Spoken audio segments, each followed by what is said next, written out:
নমস্কার বন্ধুরা, সকলকে আমার চ্যানেলে স্বাগত। গত 16ই মে 2025 মহামান্য সুপ্রিম কোর্টের তরফ থেকে রাজ্যের সমস্ত ধরনের সরকারি কর্মচারী এবং সমস্ত ধরনের পেনশনার ও ফ্যামিলি পেনশনারদের জন্য আগামী 6 সপ্তাহের মধ্যে পঞ্চম বেতন কমিশনের অন্তর্গত 25% ডিআরএস অ্যালাউন্সের এরিয়ার প্রদান করার জন্য রাজ্যকে নির্দেশ দেওয়া হয়। এই নির্দেশের পর রাজ্যের তরফ থেকে এই ডিআরএস অ্যালাউন্সের এরিয়ার প্রদান নিয়ে জোর প্রস্তুতি শুরু করা হয়েছে, এমনই একটি খবর এই মুহূর্তে সামনে এসেছে।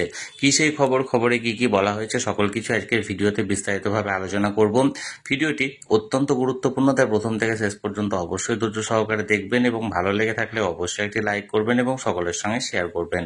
আর সেই সাথে এই চ্যানেলে যদি প্রথমবার হয়ে থাকেন এই রকমের ইনফরমেটিভ ভিডিও আরও দেখার জন্য, যারা এখনো পর্যন্ত এই চ্যানেলটিকে সাবস্ক্রাইব করেননি তারা অবশ্যই চ্যানেলটিকে সাবস্ক্রাইব করে নিতে ভুলবেন না। তাহলে চলুন আমরা বিস্তারিত জেনে নিই। দেখুন, এটি একটি নামী সংবাদপত্রের প্রতিবেদনের অংশ। এখানে হেডলাইন্স দেওয়া হয়েছে বকেয়া ডিএর হিসেব কষতে অ্যাপ চালু নবান্নের।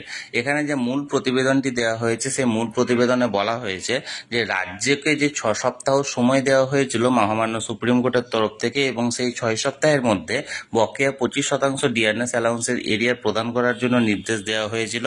সেই নির্দেশ কার্যকর করার জন্য রাজ্যের তরফ থেকে অর্থাৎ নবান্নের তরফ থেকে এবার নতুন একটি অ্যাপ চালু করার সিদ্ধান্ত নেওয়া হয়েছে।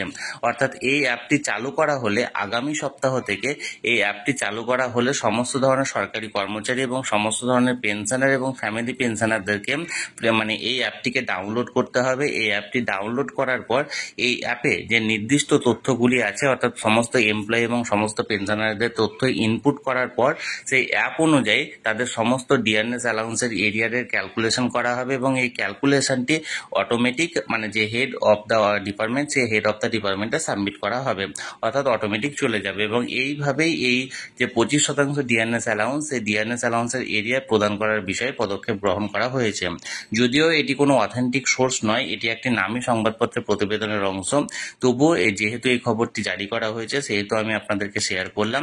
এই নিয়ে যদি কোনো বিস্তারিত খবর আবার আসে বা অ্যাপ যদি চালু হয় নবান্নের তরফ থেকে, অর্থাৎ অ্যাপটা যদি মানে চালু করা হয় বা ডিক্লেয়ার করা হয়, তাহলে কিভাবে আপনারা অ্যাপটিকে ডাউনলোড করবেন, কিভাবে আপনাদেরকে সমস্ত মানে ইনফরমেশন সেখানে পুট করতে হবে এবং কিভাবে আপনারা সমস্ত তথ্য পাবেন, সেই নিয়ে আমি বিস্তারিত ভিডিও এই চ্যানেলে খুব শীঘ্রই তখন নিয়ে আসবো।